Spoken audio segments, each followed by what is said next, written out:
The night Vanessa said she could not live with a poor man was the night my heart died for the second time. My son sold his future to save her life, yet she stepped into a rich man's car as if cancer was just a stepping stone. She does not know that the old woman she despises holds the keys to the fortune where she plans to rebuild her life. When everything shatters, everyone will know who is truly poor. My name is Margaret Rowland, but the world has only ever known me as Maggie, a woman who takes up very little space. I stood in the shadow of the narrow kitchen doorway, my knuckles white as I gripped the chipped laminate of the counter. The air in our cramped apartment in Riverton Heights smelled of stale coffee and impending ruin. 67 years of life had taught me to recognize the sound of a heart breaking, but I never expected the sound to come from my own son. Daniel. I just can't do this anymore. Daniel, Vanessa said. Her voice was not loud, but it cut through the thin walls like a scalpel. Look at this place. Just look at it. I leaned forward just enough to see them through the crack in the doorframe. Daniel sat on the sagging beige sofa, his shoulders hunched forward as if he were carrying the weight of the entire building. He looked grey. The dark circles under his eyes were bruises left by 2 years of sleepless nights. Ness, please, Daniel whispered, his voice cracking. We just got the good news. You are in remission. The doctor said you have a clean bill of health. We should be celebrating. Not doing this. Vanessa stood in the center of the living room. She looked radiant, her hair growing back in lustrous waves, her skin glowing with the vitality that my son had purchased with his own lifeblood. She smoothed the skirt of her dress, a designer piece she had bought for work. That is exactly the point, she said, her tone icy and detached. I have a second chance. God gave me a miracle. Do you really think I went through hell just to come back to poverty? I deserve a life that matches my luck. Poverty. Daniel stood up, his legs shaking. I spent every dime I had on your treatments. I sold my truck. I have 3 jobs. Vanessa. I am working 80 hours a week to pay off the debts we took on to keep you alive. And you look it, she shot back, her eyes scanning him with distaste. You look exhausted and old. Daniel, I walk into the Harrow Foundation every day, and I see how real men live. Leonard. Mr. Harrow. His penthouse overlooks the entire city. It doesn't smell like mildew and desperation. I bit my lips so hard I tasted copper. I wanted to scream. I wanted to march into that room and shake her until her teeth rattled. I remembered the nights I held her hair back while she vomited from the chemo. The way Daniel wept silently in the hallway because he was terrified of losing her. But shame held me frozen. I was the mother who lived on their couch because I had nowhere else to go. I was part of the poverty she despised. Leonard, Daniel asked, the name hanging in the air like smoke. The billionaire who owns the hospitals. You are talking about your boss. He appreciates me, Vanessa said, lifting her chin. He says I have a story that can sell tickets. He says I shouldn't waste my beauty and my youth paying off bills for the next 20 years. He offered me stability. Daniel. Real stability. She reached for her left hand. My breath caught in my throat. With a slow, deliberate motion, she slid the gold band off her finger. It was the ring Daniel had bought by working overtime for 6 months. She placed it on the scratched coffee table with a hollow click. Your obligation is done, she said. You vowed to be with me in sickness. Well, the sickness is over. No. Vanessa, don't. Daniel choked out. He dropped to his knees, his hands grasping at the hem of her dress. It was a pathetic, broken sight that tore my soul in two. I love you. I can fix the money. Just give me a year. I will work 4 jobs if I have to. Please, don't leave me. Let go, she said, stepping back so his hands fell to the empty air. I am sorry, Daniel, but I do not want to live with a poor man. She turned on her heel and walked to the door. She did not look back at the man sobbing on the floor, nor did she glance toward the kitchen where she knew I was hiding. The door slammed shut, leaving a ringing silence in its wake. I moved to the window, pushing aside the dusty curtain. Down on the street, under the yellow glare of the street lamp, a sleek black SUV was waiting. A man in a tailored suit stepped out. It was Leonard Harrow. I watched as Vanessa walked up to him, her step light and free. She threw her arms around his neck and kissed him on the cheek, laughing as if she had never known a day of suffering in her life. Daniel was still weeping in the other room, a low, guttural sound of absolute defeat. But as I watched the taillights of that expensive car fade into the darkness, the tears in my own eyes dried up. Something inside my chest snapped, sharp and final. The grief was gone. In its place, a cold, hard knot of fury began to form. They thought we were nothing because we were poor. They were about to learn that poverty had taught me how to fight in ways they could never imagine.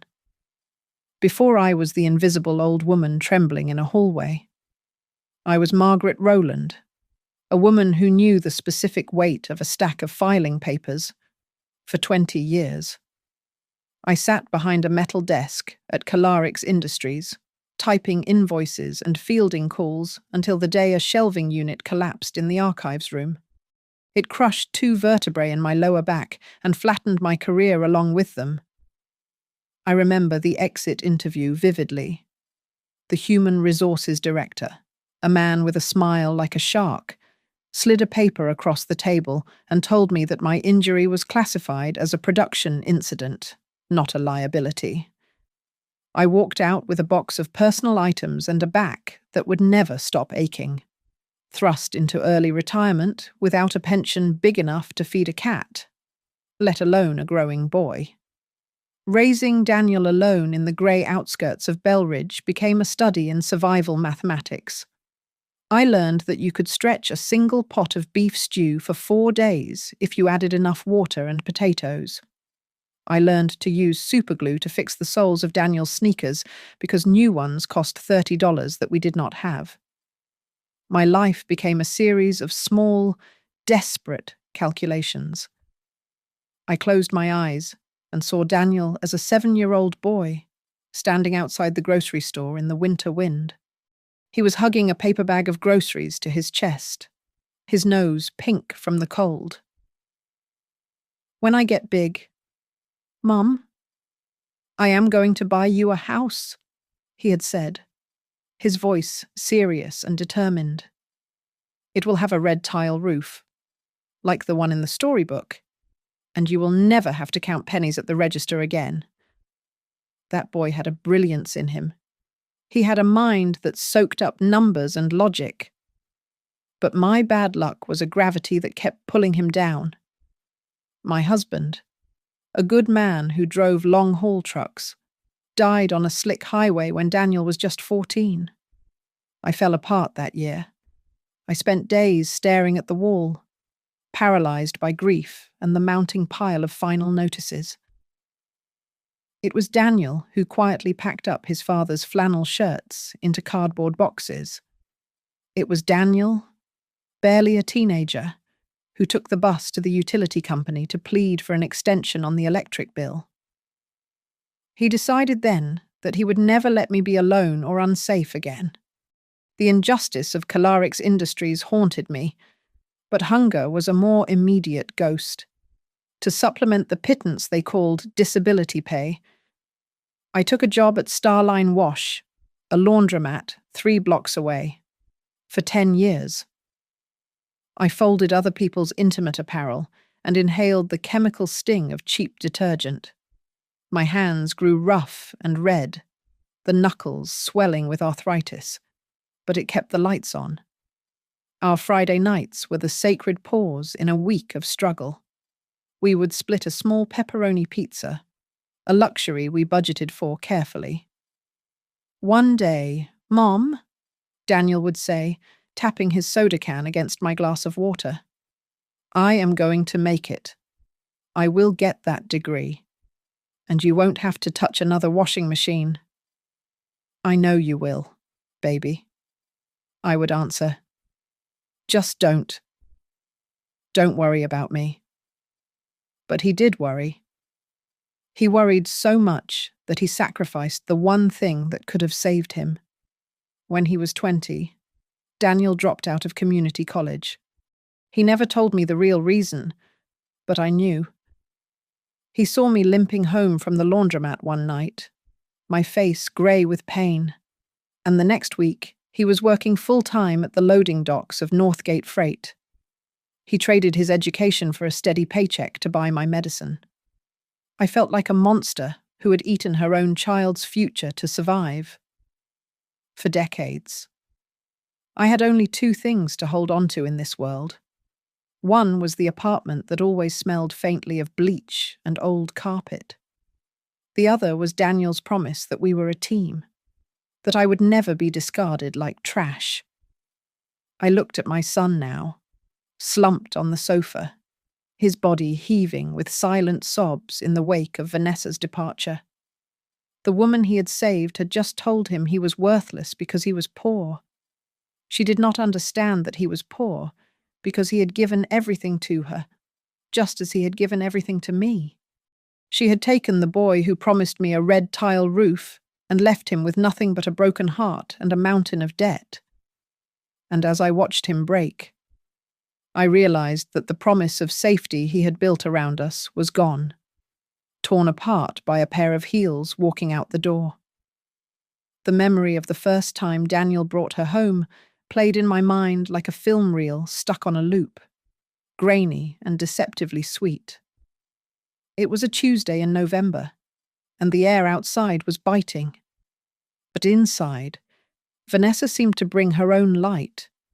She was beautiful in a way that felt out of place in our neighborhood, with cascading brunette hair and a smile that seemed to promise spring. She worked as a volunteer at St. Bartholomew Medical Center back then, and she stood in my doorway holding a ceramic dish covered in tin foil. "I made an apple pie," she said, her voice soft and eager. "Daniel told me you like cinnamon, so I added a little extra." That first dinner was a performance, though I did not know it at the time. Vanessa sat at our small, scratched dining table and ate the pot roast I had prepared as if it were a gourmet meal. She looked around the apartment, taking in the faded floral wallpaper and the mismatched chairs. "It is so cozy here. Mrs. Rowland," she said, placing her fork down gently. "I have always dreamed of a real family dinner like this. My house growing up was, well, it was very cold. We never ate together." My heart, always too ready to open, softened immediately. I reached across the table to pat her hand, a gesture of maternal comfort. For a split second, as my rough, calloused fingers brushed against her manicured skin, I saw a flicker of something sharp in her eyes. She winced, almost imperceptibly, pulling her hand back just a fraction of an inch. It was a reaction to the texture of a lifetime of manual labor. But before I could process the hurt, she covered it with a bright, practiced smile. "You have such strong hands," she added quickly. "They show such a wonderful work ethic." Daniel was hopeless. He looked at her as if she were a stained glass window, and he was a pilgrim. Later that night, while he washed the dishes, he told me about her dreams. She wants to organize galas. Mom, he said, scrubbing a plate with vigor. She wants to raise millions for poor cancer patients. She is going to save the world. We believed it. We believed it so much that when they decided to marry, I scraped together every cent I had hidden in the coffee tin above the fridge. It was nearly $600. I used it to hire a local band and to buy Vanessa a simple, elegant white dress because she claimed she had no money for one. The wedding at City Hall was small, but the drama was large. Vanessa's parents arrived an hour late, stumbling and smelling of cheap gin. They argued loudly in the back row during the vows, a humiliating spectacle that ended with her father knocking over a flower stand before storming out. I found Vanessa in the bathroom afterward, sitting on the closed toilet lid, her face buried in her hands. They always ruin everything, she sobbed, her shoulders shaking violently under the white fabric I had bought. Why can't I just be happy for once? You are happy, I said, pulling her into my arms, ignoring the risk of wrinkling her dress. I held her tight, feeling fierce and protective, thinking I was holding a daughter. You have Daniel, and you have me. We are your family now. For the first year, she seemed to try. I watched her adapt to our life of budget constraints. She sat on the floor with Daniel, eating instant noodles and watching movies on his cracked laptop. But I also saw the way she looked at magazines, the hunger in her eyes when she saw advertisements for luxury resorts or diamond jewelry. She would trace the pages with her finger, her expression drifting away from the room. Then came the dinner, where she announced her new job. You will not believe it, Vanessa said, her eyes shining with a terrifying intensity. I got the position. Assistant Event Coordinator at the Harrow Foundation. Harrow? Daniel asked, smiling around a mouthful of bread. Is that the big medical group? Leonard Harrow's personal foundation, she corrected, savoring the name like a piece of chocolate.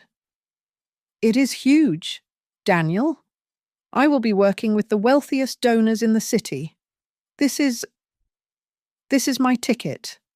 Our ticket. We celebrated with a bottle of sparkling juice, raising our glasses to her success. We thought it was a blessing. We did not see that it was a door opening to a world where the currency was power and appearance, a world where people like Daniel and I were merely the help.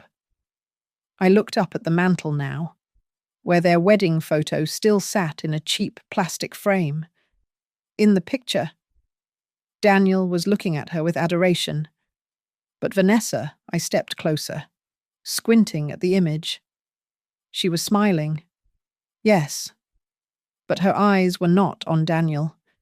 She was looking slightly past the camera, her gaze fixed on something distant and unseen. It was not a look of love. It was the look of a woman calculating the return on an investment. And tonight, she had finally decided to cash out.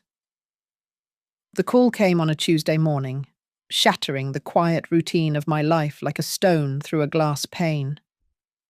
Vanessa had collapsed on stage while directing the lighting cues for a charity gala. One moment, she was shouting orders at the tech crew, and the next, she was a heap of silken limbs on the floor. Daniel drove to St. Bartholomew Medical Center with a terrifying, reckless speed, his knuckles white on the steering wheel, while I sat in the passenger seat praying to a God I had not spoken to in years. The diagnosis was a sledgehammer. The oncologist, a woman with tired eyes and a clipboard, told us it was a rare, aggressive form of blood cancer. St. Bartholomew could stabilize her, but they could not save her. For that, she needed the Harrow Cancer Center. The protocols there are cutting edge, the doctor said. But I must warn you, it is very expensive. We were ushered into a small, windowless office to meet with a financial counselor. She placed a binder on the desk that was 2 inches thick. The numbers she quoted made the room spin. Each round of chemotherapy cost as much as a brand new sedan. Daniel's insurance from the freight company had a catastrophic cap that we hit in the first hour. Vanessa had just switched contracts, leaving a gap in her coverage that was wide enough to swallow us whole. I don't care about the money, Daniel stammered, his voice shaking. Just tell me what I have to sign. Please. Just save her. That afternoon, the dismantling of our lives began. Daniel sold his truck, the one thing he loved almost as much as his wife, to a used car dealership for $4,000 cash. It was gone in an hour. I went to a pawn shop on 4th Street. I took the gold band off my finger, the ring my husband had placed there 40 years ago. The pawnbroker gave me $250. I took the cash and did not look back. The weeks that followed were a blur of fluorescent lights and the chemical smell of antiseptic. The Harrow Center was a marvel of modern architecture, all glass and steel, but it felt as cold as a morgue. In the waiting room, massive plasma screens played loops of smiling survivors thanking donors, while just down the hall, billing specialists hounded families for credit card numbers. Vanessa withered before our eyes. Her hair fell out in clumps on the pillow. Her skin turned the color of old parchment. She vomited until there was nothing left in her stomach but bile. Daniel slept in a hard plastic chair next to her bed every single night, holding a plastic basin for her, whispering to her when the pain became too much to bear. I made soup at home and brought it in thermoses, wiping her face with a cool cloth, swallowing my own fear to be the rock they needed. One evening, a young specialist named Dr. Aris came in with a clipboard. "The standard chemo isn't working fast enough," he said, his voice low. "There is a new trial drug. It is aggressive, but the remission rates they are promising. The problem is insurance won't touch it." "How much?" Daniel asked. He looked like a skeleton himself, his eyes hollow. "It requires a deposit," the doctor said. $20,000 up front, and you have to sign liability waivers for the rest. Daniel did not hesitate. He signed the papers that bound him to a lifetime of debt. He signed away his credit score, his savings, and his freedom. "It's okay, Ness," he whispered to her later that night, stroking her bald head. "You just fight. Do you hear me? You just live. I can always make more money. I can rebuild everything, as long as you are here." He meant every word. He did not know that he was buying a future for a woman who would later resent him for the price of the ticket. 6 months later, the miracle happened. Dr. Aris walked in with a smile that looked genuine. The cancer was in remission. Vanessa had responded to the trial drug. We stood in that sterile room, the three of us locked in an embrace, sobbing with relief. I felt a weight lift off my chest, thinking the nightmare was finally over. I was a fool. As I looked at Vanessa's pale, smiling face, I had no idea that the real tragedy had not even begun yet. Recovery changed Vanessa, but not in the way we expected. Instead of a soft gratitude, she developed a hunger that seemed impossible to satiate. It started with the invitations. The Harrow Foundation wanted her to speak at donor luncheons, to be the face of their success. She bought new dresses on credit cards that were already maxed out, standing before the mirror in our cramped hallway, practicing her posture. "I need to look like a survivor, Maggie," she told me one afternoon, applying a shade of lipstick that cost $40. "Not a victim. Victims don't get donations. Survivors do." At first, her speeches were about family. She would mention Daniel and me as her rocks, but as the weeks turned into months, the narrative shifted. I watched one of her talks on a live stream. She stood at a podium, bathed in warm light, talking about the will of the modern woman and her solitary journey through the valley of death. Daniel was mentioned less and less, until he became a footnote in his own wife's biography. Her social media presence exploded. She posted photos from backstage at galas, standing next to wealthy philanthropists and famous surgeons. The captions were full of words like resilience, luxury, and elevation. Meanwhile, in the real world, the ceiling in our bathroom was leaking brown water, and Daniel was working a third shift at the HelioQuest logistics warehouse just to keep the electricity on. "You look tired, Daniel," Vanessa said one morning, sipping an espresso she had bought from a cafe, while Daniel drank instant coffee. "You have no energy. How are we supposed to move up in the world if you are always asleep on the couch?" "I worked 14 hours yesterday, Ness," Daniel said, his voice thick with fatigue. "The medical bills. The interest rates are killing us. I am just trying to keep us afloat." "That is your problem," she snapped, setting her cup down hard. "You think small? You are drowning in details while I am looking at the big picture. Leonard says ambition is the only cure for poverty." "Leonard?" I asked from the sink where I was washing dishes. "Is he paying your bills now?" Vanessa turned to me, her eyes cold. "He appreciates that time is more precious than money. A woman who almost died understands that. I am done living in fear like you, Maggie." The tension came to a head the night of the autumn gala. Vanessa insisted Daniel attend. She wanted him there as a prop, though we did not realize it then. I managed to get inside as a volunteer usher, standing in the shadows of the ballroom. The room smelled of expensive perfume and roasted duck. Vanessa was radiant in emerald green, laughing at a joke Leonard Harrow made. Leonard was a silver fox of a man, oozing money and confidence. Beside them, Daniel looked like a lost child in a cheap suit that was too tight across the shoulders. When Vanessa took the stage, the applause was thunderous. She gripped the microphone, her eyes wet with practiced tears.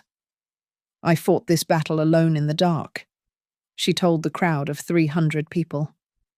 "But I had a companion, a friend who sat by my bed." She did not say husband. She did not say Daniel. She called him a companion, stripping him of his title and his sacrifice in a single sentence. I saw Daniel flinch as if he had been slapped. He stood by the kitchen doors, invisible to everyone but me. On the ride home, the silence in the car was suffocating. Vanessa was buzzing with adrenaline, scrolling through messages on her phone.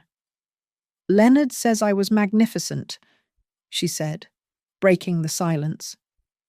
"He thinks I should come on full time. There would be travel, Paris, Milan. He says he needs people around him who understand true value." "I am your husband, Vanessa," Daniel said quietly, keeping his eyes on the road. "Doesn't that have value?" "Not if you refuse to grow," she countered instantly. "You let your mother fill your head with negativity. You are content to work in a warehouse until you die. If I had listened to Maggie, I would have died in some bargain bin hospital. I chose better. I chose Harrow. We sold everything for you, I said from the back seat, unable to stay quiet. And now, I am paying you back by giving you a chance to be better, she hissed, turning to face me. Then she looked at Daniel, her expression hardening into stone. Listen to me. Daniel, I am going places, big places. You either find a way to step up to my level, or we go our separate ways. I am not dragging an anchor for the rest of my life. Daniel gripped the steering wheel so hard his knuckles turned white, but he said nothing. The ultimatum hung in the air, toxic and heavy, planting the seed for the final betrayal that was only days away. The silence that followed Vanessa's departure was not empty. It was heavy, like a wet wool blanket that smothered everything in the apartment. Daniel did not just grieve, he disintegrated. He stopped going to his shifts at HelioQuest Logistics. He stopped shaving. He spent his days lying on the beige sofa, staring at a water stain on the ceiling, wearing the same grey t-shirt for 4 days in a row. He looked like a man who had been hollowed out by a spoon, leaving only a shell behind. While he withered, the world kept demanding its due. The mailbox was no longer a place for correspondence. It was a mouth that vomited demands. The medical bills for the treatments that saved Vanessa. The credit card statements with interest rates of 24%, and the invoices for the clinical trial debt all arrived with terrifying regularity. The phone rang 10 times a day. I became the gatekeeper of our ruin. Mrs. Rowland, we are authorizing a garnishment of wages if we do not receive $500 by Friday. A collector barked at me one morning. Please, just give us one more week. I begged, my hand trembling on the receiver. My son he is sick. We have heard it all before, lady. The voice snapped before the line went dead. Then the landlord, Mr. Henderson, came knocking. He did not look me in the eye when he told us he was not renewing our lease. The neighborhood was being redeveloped, he said. He could get $2,000 a month for our unit now.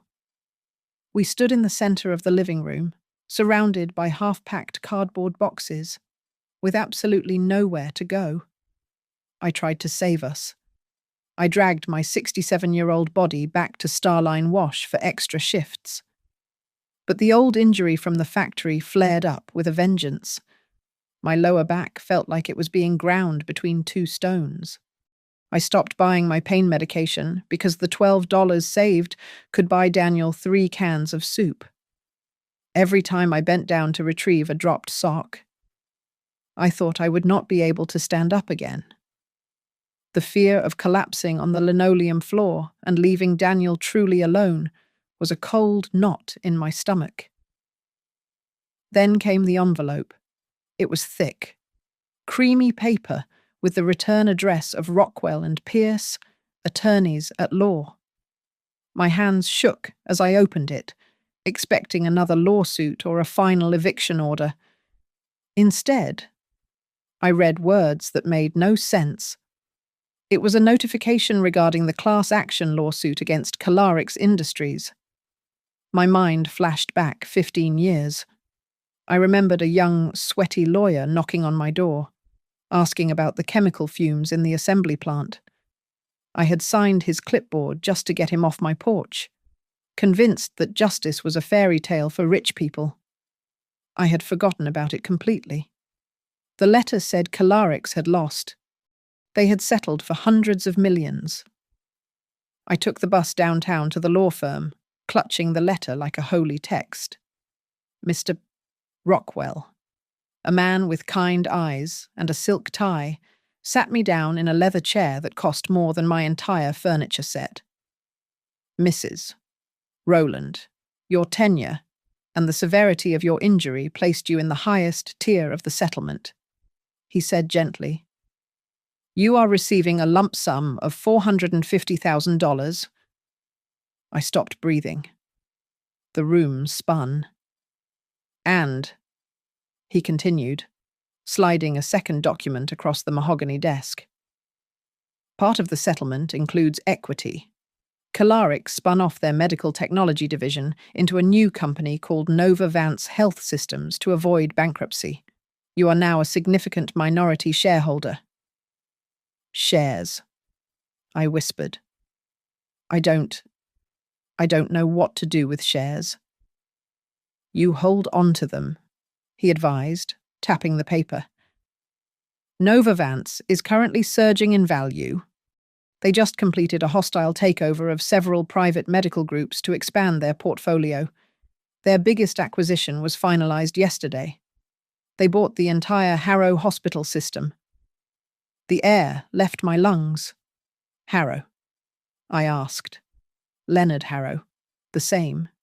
Mr. Rockwell nodded. Mr. Harrow cashed out. He sold the majority control of his hospitals and his clinics to Novavance. He is still the face of the brand, but Novavance owns the assets. Effectively. Mrs. Rowland? The company you own a piece of is now his boss. The irony was so sharp, it felt like a physical blow. The woman who had been discarded like trash by a factory now held a leash on the very empire Vanessa had run to. Leonard Harrow had sold his kingdom for a payout, not knowing he had sold it to me. I walked out of the office building into the blinding afternoon sun. I had a check in my purse for $450,000 and a folder of stock certificates. The noise of the city seemed to fade away. For the first time in my life, I was not afraid of the future. I felt a strange, cold clarity settling over me. I had walked in as a victim, but I walked out with a weapon. Vanessa and Leonard thought they were untouchable in their tower, but they did not know that I had just bought the ground beneath their feet. Money is a language, and for 67 years, I had been illiterate. I hired a financial advisor named Mr. Keene, a man with a sharp nose and expensive reading glasses, to translate my new reality.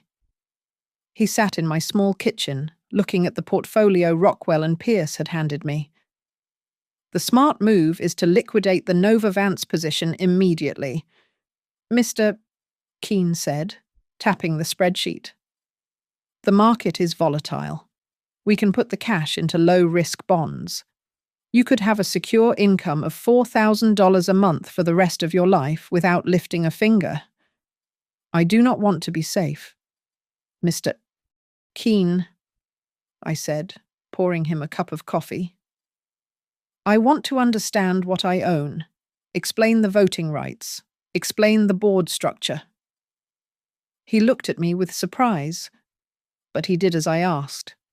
I spent my nights studying balance sheets and corporate bylaws until my eyes burned.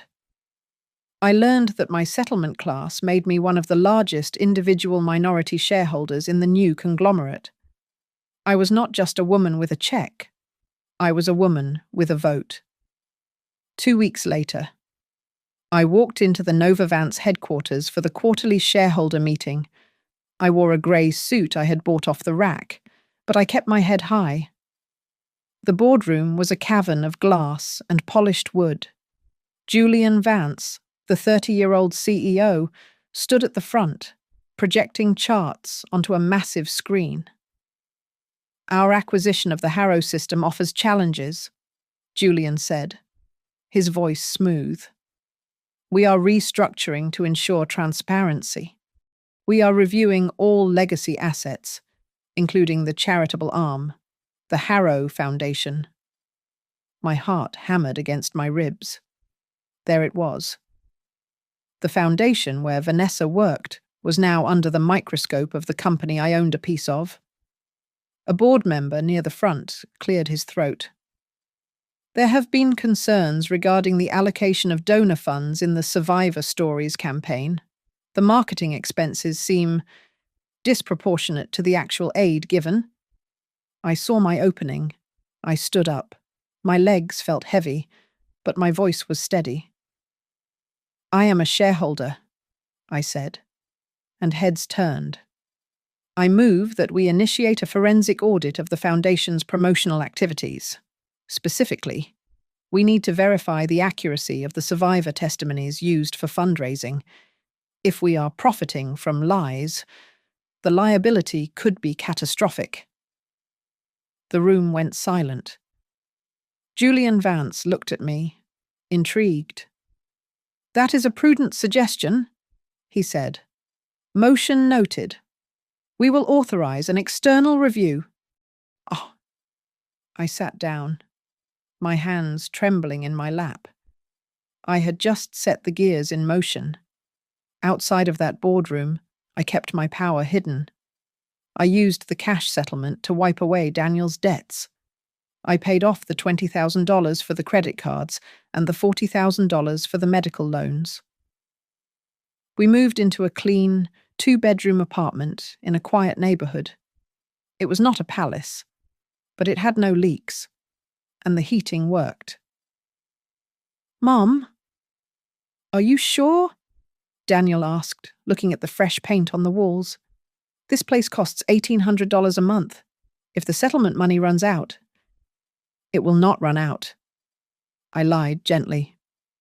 "We are okay. Daniel, you just rest." I did not tell him about the stocks. I did not tell him that I could buy the whole building if I wanted to. He was too fragile. He needed to heal, not worry about the complexities of high finance. But the peace did not last.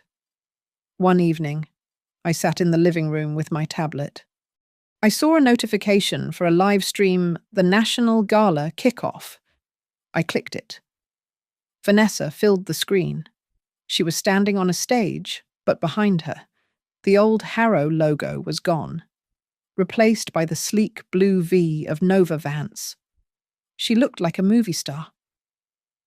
"For years," Vanessa said into the microphone, her voice trembling with manufactured emotion, "I was trapped, not just by the cancer, but by a toxic environment. My former family. They did not understand my worth. They actually hindered my access to the best treatments because they were afraid of the cost. I had to fight them just to save my own life." I froze. The tablet felt cold in my hands. She was not just erasing Daniel, she was rewriting him as the villain.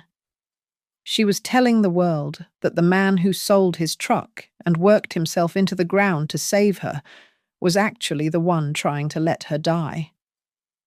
I turned off the screen. The grief that had been lingering in my chest evaporated. It was replaced by something harder, something like the steel of the machines I used to operate. "You want a war, Vanessa," I whispered to the dark room. "Then you should have checked who owns the battlefield." I would not just expose her.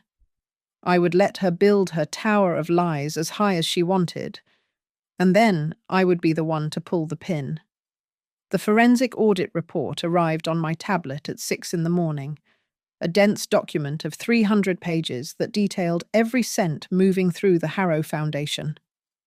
I drank my black coffee and read it with the dispassionate eye of a surgeon looking for a tumor.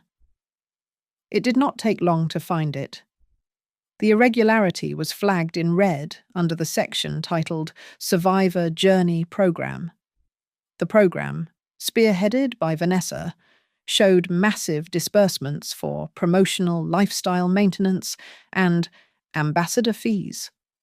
But the real weapon was found by Mr. Henderson, a junior counsel for Nova Vance's internal compliance team. "Mrs. Rowland, we have a discrepancy in the sworn affidavits," Mr. Henderson told me later that morning during a secure video conference. "Ms. Vanessa claims in her promotional materials that she battled a corrupt insurance system and self-funded her recovery. She lists out-of-pocket expenses totaling $150,000. "And the reality?" I asked. keeping my voice even. The reality is that 90% of her treatment was covered by the Novavance Clinical Trial Fund, he said, tapping his pen against his desk. The remaining 10% was paid by a series of personal checks from a joint account held by her and a Mr. Daniel Rowland. She did not pay a dime of her own money. She is building a brand on a lie, I said. I want the Oversight Committee to investigate whether she is using patient funds to build a personal celebrity profile. If she is fabricating her struggle to sell tickets, that is fraud. I did not stop at the boardroom. I made a copy of the conflicting documents, her public speech transcript versus the hospital billing records, and placed them in a plain manila envelope. I mailed it anonymously to a freelance investigative journalist named Marcus, who specialized in medical ethics scandals. I included a simple note. There is a big story here about using cancer for profit. My digging revealed another pressure point. The address listed on Vanessa's payroll was a penthouse in the Meridian Crest building. I checked my portfolio. Meridian Crest was a luxury subsidiary of Novavance. She was living in company housing, likely subsidized by Leonard Harrow's influence. I logged into the shareholder portal for the property division. There was a motion on the table to adjust rental rates for the upcoming fiscal year. I voted to approve a 30% rent hike and, more importantly, I added a rider requiring all tenants to undergo a new income verification audit to prevent corporate nepotism.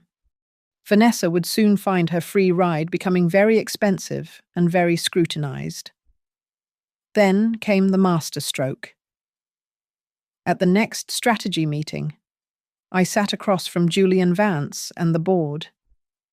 The public demands transparency, I said, sliding a proposal across the table. We need to rebrand the upcoming gala. Let us call it the Night of Truth. We will invite our top survivors to speak, but with a new condition. We must verify their stories with strict medical records, and we must include the people who actually saved them, their primary caregivers. Caregivers? Julian asked, raising an eyebrow. That is an emotional angle. I like it. It humanizes the science. Exactly, I said, masking a smile. Vanessa should be the star. She can lead the way in honoring the unsung heroes. The board voted unanimously. They thought they were approving a heartwarming PR campaign. They did not know they were signing a death warrant for Vanessa's career. That evening, I sat Daniel down at our small kitchen table. He looked better, having gained a few pounds since I paid off his debts, but his eyes were still haunted. Daniel, I have something for you, I said, handing him a thick envelope with the Novavance gold seal. He opened it, his hands shaking slightly. An invitation to the gala, Mom. I can't go to this. Vanessa will be there. This isn't about Vanessa, I said firmly. This is a special event honoring caregivers, the people who did the work in the shadows. They want to honor you, Daniel, for what you did. I don't need a medal, Mum, he whispered, looking down. I just want to forget. You can't forget if you let her keep the lie, I said, reaching out to grip his hand. You need to walk into that room and let the world see that you exist. You do not have to say a word to her. Just be there. For me. He hesitated, the pain warring with a flicker of pride. Finally, he nodded. Okay, he said softly. I will go, but only if you are right beside me. I will be, I promised. I did not tell him that I would not just be beside him. I would be everywhere, in the lights, in the script, and in the trap door waiting to open beneath his ex-wife's feet. The investigative journalist I had hired, Marcus, sent me an encrypted email 3 days before the gala. His message was short and urgent. He said he had the financial records, but he needed something visceral. He needed proof that Vanessa had actively erased the human cost of her survival. He needed to show that the hero of her story was not herself, but the man she had discarded. I went into my bedroom and knelt on the floor. I pulled a battered shoebox from under the bed. It smelled of old dust and heartache. Inside was the debris of the last 2 years. There was stack upon stack of overdue notices from the electric company, credit card statements with interest charges that made my stomach turn, and the crumpled receipt from the pawn shop for my wedding ring. But at the bottom were the photos. I found a picture I had taken on my phone and printed out. It showed Daniel asleep in a plastic hospital chair, his mouth open, his face grey with exhaustion, holding a plastic basin in his lap because Vanessa had been too weak to hold it herself. I took the box to the kitchen table where Daniel was eating a sandwich. "I need you to help me with something for the caregiver tribute," I said, keeping my voice casual. "I need you to describe the schedule, just the facts." "Why?"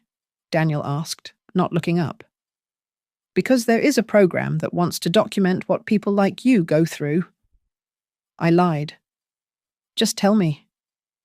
It was every 4 hours," Daniel said softly, staring at the bread. I had to wake up to check her temperature. Then I would drive to the warehouse for the morning shift. I would sleep in the car during lunch break, then back to the hospital. I did not sleep in a bed for 6 months. "And the money?" I pressed. "I signed whatever they put in front of me," he whispered. "I just wanted her to live." Then he looked at me, and his eyes were swimming with a pain that made me want to burn the whole city down. "I still love her, Mom," he confessed, his voice cracking. "I hate what she did, but I still love her. Sometimes I think if I had been rich, if I had been like Leonard, maybe she would not have left. Maybe I just wasn't enough." I reached out and touched his hand. "You were more than enough. You were everything." That night, I printed 2 sets of documents. One went into an envelope for Marcus. The other went into my leather handbag. The most important paper was the original clinical trial agreement. It clearly showed Daniel's signature as the guarantor and listed the Novavance subsidy that covered 90% of the cost. It proved that the Harrow Foundation had not paid for her miracle. My son had paid for it with his life, and my company had paid for the rest. The internal memo from Novavance arrived the next morning. The gala would feature a televised open dialogue segment. The CEO, Julian Vance, wanted to change the narrative. I checked the seating chart on the shareholder portal. I was placed in the front row of the VIP section, right next to the major investors. Daniel was assigned to seat 4A, directly next to the stage steps, listed simply as honored caregiver. He had no idea that the survivor he was paired with was Vanessa. The night before the event, Daniel fell apart. He paced the living room of our new apartment, wringing his hands. "I can't go, Mom," he said, breathing fast. "I can't see her. I can't see her looking at him. Looking at Leonard the way she used to look at me. It will kill me." "You are going," I said, my voice sharp and commanding. I grabbed his shoulders and forced him to look at me. "Listen to me, Daniel. You saved her life. It is time the world knew that. You are not going there to beg. You are going there to claim what is yours." He stopped shaking, surprised by the steel in my voice. He nodded slowly. I did not sleep that night.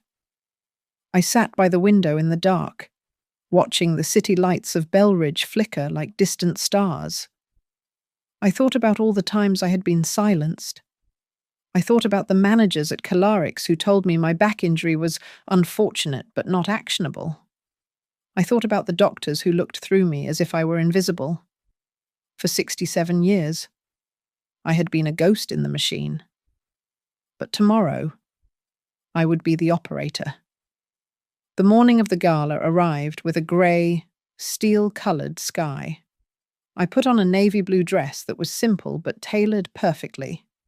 It was the kind of dress a woman of means wore, not a woman who worked in a laundromat. I placed the dossier in my bag. I picked up the ticket with the gold Nova Vance logo embossed on the front. I ran my thumb over the raised letters. "This is not a night for revenge," I whispered to the empty room. "This is not a night to destroy a woman. This is the night I take back my son's name."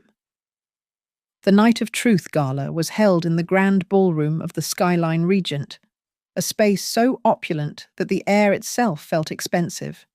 Soft. Amber lighting bathed the room, and behind the main stage, a massive LED screen cycled through high-resolution images of smiling cancer survivors. Every fourth image was Vanessa. Her face was 10 feet tall, radiant and airbrushed, accompanied by a quote in bold white letters that read, "I saved myself." I sat in the front row of the shareholder section, my hands folded calmly in my lap. I watched as Vanessa walked the red carpet. She wore a shimmering silver gown that clung to her frame like a second skin. Her arm looped through Leonard Harrow's elbow. She threw her head back and laughed at something he said, a sound of pure, unadulterated triumph. She scanned the VIP seats, her eyes passing over the faces of the wealthy and powerful. She looked right at me, but she did not see me. To her, I was just another grey-haired woman in a room full of money. Julian Vance, the young CEO of Nova Vance, took the podium. The room quieted. "Tonight is about integrity," Julian said, his voice echoing through the speakers. "For too long. Medical storytelling has been about miracles without context. But starting tonight, Nova Vance is implementing a new policy. Every survivor story we sponsor must be accompanied by the name of their primary caregiver and a transparent disclosure of funding sources." A ripple of confusion went through the crowd, but Vanessa did not seem to hear it. She was too busy preening for the cameras.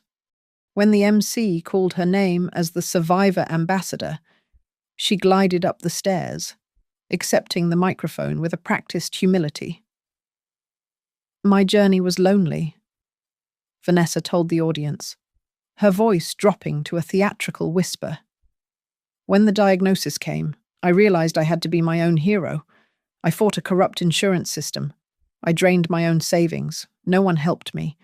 I paid for every treatment, every pill, because I knew my life was worth the investment." It was a lie so bold it sucked the air out of the room. I looked at Daniel. He was sitting near the stage steps, his head bowed, his hands gripping his knees. Julian Vance stepped back to the microphone, interrupting the applause. He was smiling, but it was a smile that did not reach his eyes. "Thank you, Vanessa," Julian said smoothly. "That is a powerful sentiment. And because we are committed to the whole truth tonight, we have a surprise. We have invited the person who was actually by your bedside. Ladies and gentlemen, please welcome your primary caregiver, Mr. Daniel Rowland." Vanessa froze. Her smile faltered, twitching at the corners. The spotlight swung wildly, searching the darkness until it landed on Daniel. He looked terrified. He turned to look at me, his eyes wide and pleading. I nodded once, sharp and firm. "This is your truth, Daniel," I whispered. "Go." Daniel stood up. He smoothed the front of his rented suit and walked up the stairs. The silence in the hall was deafening. He stood next to Vanessa, looking like a shadow beside a supernova. Leonard Harrow, seated at the front table, looked suddenly uncomfortable. "Daniel?" Vanessa hissed, away from the mic. What are you doing here?" "Mr. Rowland," Julian said, gesturing to the podium. "Please, tell us about the financial independence Vanessa mentioned." Daniel leaned into the microphone. His voice shook, but it was clear. "She didn't pay for it," Daniel said. "I sold my truck. I sold my tools. We maxed out 3 credit cards. I took a job at a warehouse, working nights so I could pay the premiums." He paused, taking a breath that sounded like a sob. "I slept in a plastic chair next to her bed for 6 months because we couldn't afford a hotel room. She didn't do it alone. I was there." "He is confused," Vanessa interrupted, her voice shrill, grabbing for the mic. "The stress of the past. It makes memories blurry. It was a complicated time. Before she could spin the web again." A man stood up in the press section. It was Marcus, the journalist. He held up a sheaf of papers. "Ms. Vanessa," Marcus shouted, his voice cutting through the tension. "I have the financial records here from the Nova Vance internal audit. They show that 90% of your treatment was covered by a clinical trial subsidy signed for by Mr. Rowland. They also show you have received $50,000 in ambassador fees while claiming to be a volunteer. How do you explain this discrepancy?" The room erupted in whispers. Julian Vance stepped forward, his face grave. "In light of these documents," Julian announced, "Nova Vance is suspending the ambassadorship pending an investigation into fraud and profiteering." Vanessa looked around wildly. The cameras were flashing, but now they felt like an assault. She turned to Daniel, grabbing his arm, her fingernails digging into his jacket. "Daniel, please," she begged, tears streaming down her face, real tears this time. Tell them I just wanted to build a future for us. Help me. Fix this." Daniel looked at her hand on his arm. Then he looked out at the blinding lights. Finally, he looked down at me. I was sitting straight, my eyes dry, watching him. He gently peeled her fingers off his sleeve. "I can't fix this. Ness," Daniel said into the microphone, his voice final. "I just wanted the truth to be on the record. I am done paying for your life." He placed the microphone on the stand. He turned his back on her, walked down the stairs, and came straight to me. I stood up and took his hand. We walked down the center aisle together, the crowd parting for us. Behind us, I could hear Vanessa sobbing, a lonely sound in a room full of people who no longer cared. At the heavy double doors, I paused. I looked back one last time. Vanessa was standing alone on the stage, a tiny, glittering figure trapped in the harsh glare of the spotlight she had coveted so much. I did not smile. I did not feel joy. I just felt the weight of the last 2 years finally drop from my shoulders. We pushed the doors open and walked out into the cool night air, leaving the poor woman with her millions, while the rich man and his mother went home. Thank you so much for listening to our story. I'm really curious to know where you are tuning in from. So please drop a comment below with your city or country. I'd love to say hello to our global family. If you enjoyed this video, please consider subscribing to Grandma's Family Diary, hitting that like button, and smashing the hype button to help this story reach even more people.